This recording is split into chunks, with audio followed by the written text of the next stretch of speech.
Welcome back. Hopefully you survived that video on immutable state. I know it's a lot to take in. If you're at all shaky on it, which I'm sure a lot of you are, we'll have lots of opportunities to see the correct way of setting state. Okay, so what we're going to talk about now, the next two videos will be around designing state. And there's really two concepts we're going to explore. When we design state, it's a really challenging skill to get right.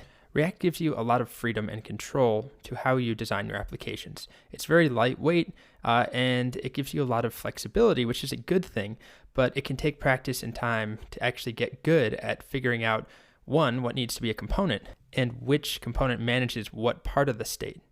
So it's not always clear when you just set out to make your application. It can take some time, some trial and error.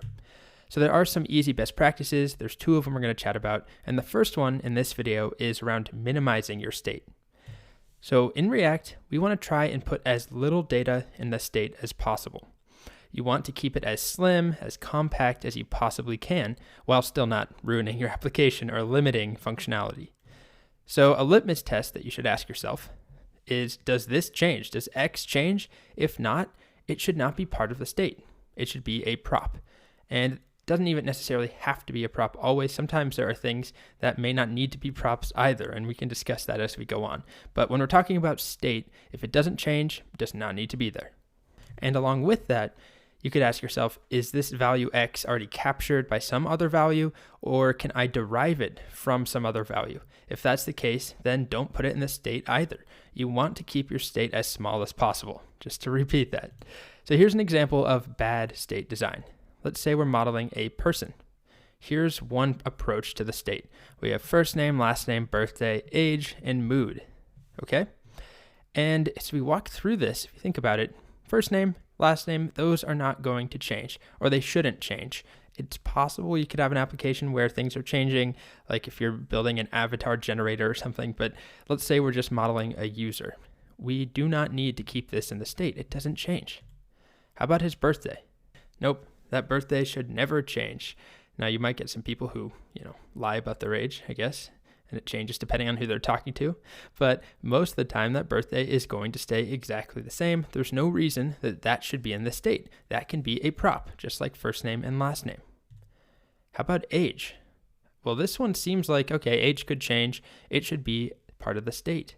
But remember, we can derive it from birthday. If we have the day someone was born or the year and all of that, we have the date of today, the current date, we can subtract, do some math, and derive age. So we don't even need to put that in the state. Also, it probably doesn't change that often, right? So we don't need to do that. Put that as a prop as well, or don't even make it a prop. Just derive it from the birthday prop. Lastly, we have mood. Now, mood is really the only stateful piece here because mood can change. Although if you know Matt, he's pretty much always angry, so we could have just made it a prop. Totally kidding. So mood is one that's a good candidate for being part of the state. So an updated example, sort of fixing this, would be to put first name, last name, birthday, and age in props. And again, age is debatable because if you wanted to, you just derive it from birthday. So it depends on what you're doing with it, how often you're using it. If you're just displaying it, I probably wouldn't make it a prop. If it plays an important role in your application, then make it its own prop. Then state is only going to contain mood in our example. This is a simple example, but I hope it makes clear the point. You want to store the least amount of data possible inside of your state. So keep that in mind. All right, the next rule of thumb around designing state we'll discuss in the next video, and it has to do with who owns or controls state.